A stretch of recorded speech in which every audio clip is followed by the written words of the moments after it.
I wanted to make a quick video about the greatest commandment. I talk about the greatest commandment a lot because Jesus said it was the greatest commandment, so it seems like a good thing to focus on. It occurs in three Gospels, Matthew, Mark, and Luke.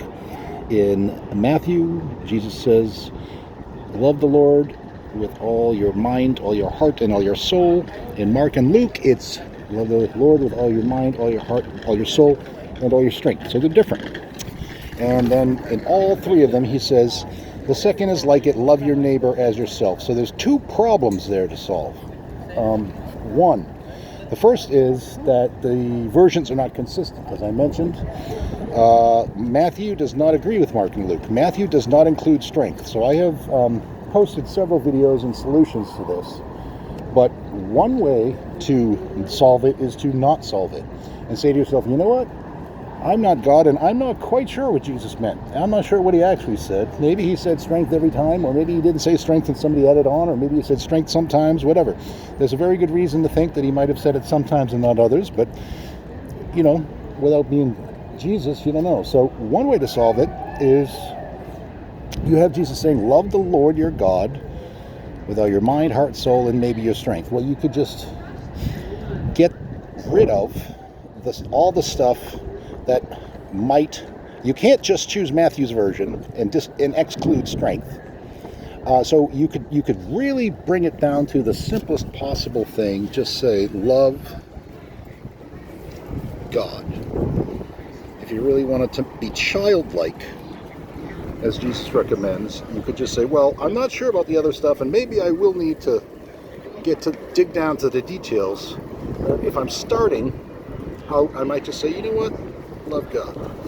Okay, now, that's one simplification if you wanted to build the greatest commandment for yourself, you know, right from the beginning, ensuring that you don't make a mistake, just erring on the side of not making an error, but being sure that you're adhering to what Jesus said. And then, you know, really, if you just decide to do this really well, you're kind of doing what he said, probably. So you could say love God. All right. Now, the second thing is love your neighbor as yourself. Well, the problem is that he may have said something about loving the Lord with all your mind, all your heart, and there's that all part, all your mind, all your heart, all your soul, all your strength, if you use strength. All. Okay, so let's say I love God. So let's say I love God, and I just love God, love God, love God. That's the greatest commandment, and that's all I do. Well, what about my neighbor? And what about me? There's no love left? If I'm loving God with all of whatever I decide all means, then there's nothing left for the neighbor or myself, unless God equals neighbor equals yourself. So let's just say that the words Jesus used to describe these three things, he was considering them to be synonymous. So synonyms are words that they're a different sequence of letters. They're different letters in a different sequence and a different construction, but they mean exactly the same thing. So or in essence, the same thing. So if God, neighbor, and yourself are all the same thing, then by loving God with all of whatever you want to love God with, you're loving your neighbor and you're loving yourself in the same way. And so then essentially, if this is true, then this is the greatest commandment summed up as simply as you could possibly get. So if you do that, what you could end up with is something like this. You end up with God, 1, 2, 3, and love, 4, 5, 6, 7. That's a cross, and it's the 7 days of creation.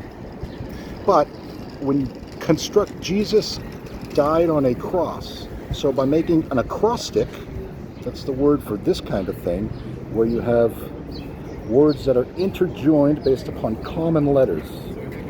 Acrostic. Okay? I scribbled here, but anyway, it's a kind of a chaotic environment. So if you make an acrostic out of it, Jesus' cross, you get God, and then the shared letter, the O, like a wedding ring, for one example, or the moon for another. Anyway, you end up with, you could consider this 6 letters. If you don't count, it could be 6 or it could be 7. So you have the 6 days of creation and the seventh God rested.